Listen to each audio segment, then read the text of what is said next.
soon we'll be introducing a website with modules from Master who were discussing or sitting down and meditating, probably starting it with maybe 20 minutes and, Sure. and then moving on as we advance.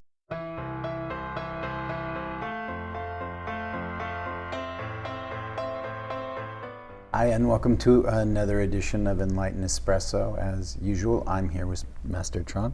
I wanted to talk today, as someone asked me about intuition and how they get it, how they discover it, where does it come from. And I thought that would be interesting to ask you from a Buddhist perspective. Right. So from a Buddhist perspective, would you define intuition first? Intuition is actually one of the big things in Buddhism. We call them the wisdom, or we call Prajna. Prajna is basically, now it translates as transcendent wisdom, but it's an intuition, it's a kind of intuition. Intuition is something that is innate in every one of us. We just have to discover or maybe said innate uncover. in every one of us? Innate in every one of us. So you have to discover, you uncover, or we use all the word we call activate. Okay. So in other words, an intuition is like a mode of consciousness. So we have love, but we also have intellect, knowing, but we also have this function we call intuition or prajna. So it's not something that we have to go to school and learn it. Accumulative knowledge. It's not accumulative.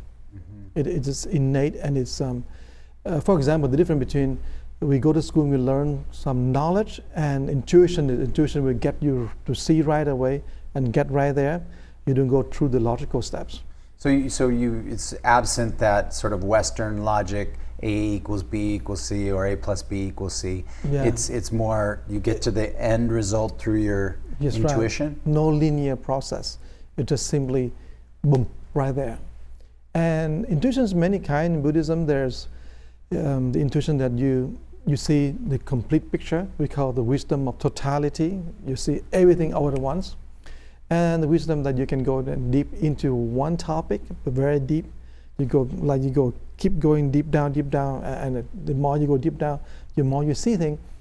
But again, you need knowledge in order to unpack that intuition so people can understand. And so intuition is the knowing, but to unpack it, you have to have knowledge. So there's two different things. You still have to rely on words, language, expressions, but intuition is like you see it and see complete picture. You know it, you know complete picture, but you have to put into steps in order for people to understand and for you to put into practical applications. So without logic, you can know where you should be. You could know where the result is, or where, right, some things in the future may end up. Is that what? Yes. I'll give you an example. I have a student, and he had his intuitions very interesting. So we went to see the garden, and I asked him, if we're going to have the garden in the future, what would you see? And he instantly, he described the garden that he would want to build. And he said, this is where blah, blah, blah, tree, the plant, all of these things. He can see the very big picture. So I thought it's just imagination, because imagination is very important. 6 or 7 years later, when I come out from seclusion and come back to visit him, and he has a garden, and he asked me, do you remember, Master? That's a vision I saw. So that's kind of intuition, yes? You said, though, that, well, I've met people who I would say are intuitively, just you look at them and you get a sense that they're intuitive by nature. And then there's others who maybe I wouldn't deem as intuitive. You said, however, that it's innate, that we all have it. Yeah. So whether you activate it or you don't activate it. So there's 3 things that can get you to be intuitive, and therefore, from that point of view, you know why people are intuitive and why people are not. The people who are intuitive are the people who mostly, they're very calm, very quiet. To understand that, the Buddhists always say that our consciousness can be divided into 3 layers. The first layer is the subconscious, where a lot of things that you bury down there, suppressed anger, for example, or hatred, or things that is very emotional, very irrational, you bury down there. So those driven you into action that you can have no way to control, uncontrollable, because they're irrational. But sorry to interrupt you. Do they cloud the consciousness, Oh, for or they sure. cloud that intuition? They cloud the intuition, they cloud the consciousness. Very good. They cloud them, and because of that, you can't see anything. This is kind of basement. When you go down the basement, it's so dark. The second layers is the Buddhists call the consciousness, the regular consciousness. They even have a name for it, but let's not get into the name. But it's a consciousness, meaning you understand, like you rationally understand something through your head. And the last layer is mostly we call superconscious, beyond the consciousness, and in which you have intuition, you have prajna wisdom. So most of the time we develop the prajna wisdom, the intuition. And the way to do it, the first one, number one, is to simply let your mind be so calm, so quiet. Because the more you are motivated or you be propelled by the subconscious irrationality, anger and hatred and love here and hate there, then you can open any layers on top. Even you get angry, you kind of have this rational thinking, right? Not talking about the superconscious. So we have to be so calm, so quiet, and that is the ground for the intuition to grow. And the second one is very interesting. Can you guess the second one? If you be so calm, so quiet. The second one is that intuitions always have a direct vision, and that vision can be so broad, so totality, total. And that vision, because you see it, you don't think, and therefore that you can do some practice because visualization.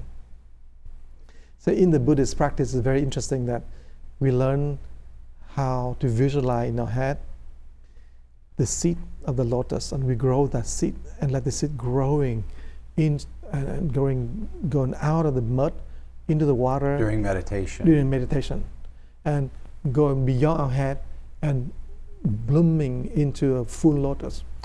That visualization is very simple, but it helps us to grow the intuition about the process we call cause and effect.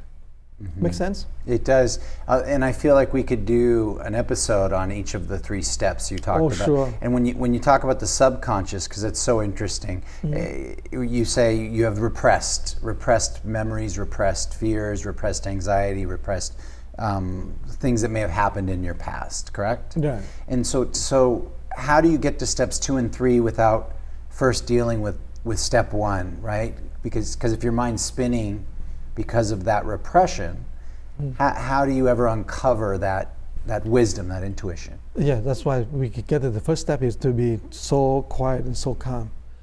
That's the first prerequisite. When your mind can be calm, and the way you get into calmness, we've seen many people doing throughout thousands of years, is to just working on focusing on the breath, just breathing, very simple thing. And the other practice also very simple, to get your mind be very calm, to get all the boiling underneath the subconscious to be calming down. Besides breathing, it simply close your eyes and let go and relax. You relax the body, relax the eyes, the mind, the tongue, shoulders.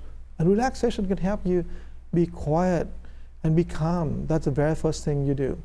You have to deal with that subconscious before you can start to realize the higher conscious? Sort of. Sometimes we do two things at the same time.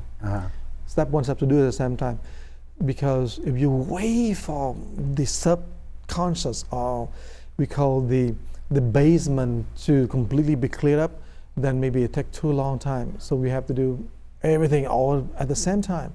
We calm down a little bit here, you grow the lotus right away, and then when you get to be the open, then, like if you swim in the ocean, right?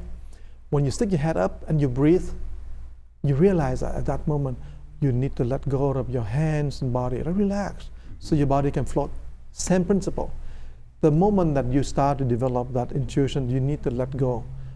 Because the thinking, or the monkey mind, always wants to have an object and keep thinking. But the more you think, the more intuition will be dead. Intuition can wake up only when you don't need to think. I came to see you some years ago with a relatively high degree of anxiety. and you gave me some meditation tips, right? And we started working a little bit together on finding that stillness. Was part of that process is releasing what's underneath, what's in the basement? Exactly. I want to share a little bit with the audience that is a very profound practice, because we need to visualize something above our head, which is the intuition. In the Buddhist, there's the three divisions. The subconscious is like below the belly, and then this from here we call the conscious. Above the head is called the superconscious, and then where intuition is. So you visualize a symbol up there, meaning intuition, and then you probably remember that you learn how to produce, we call the water of sweet dews.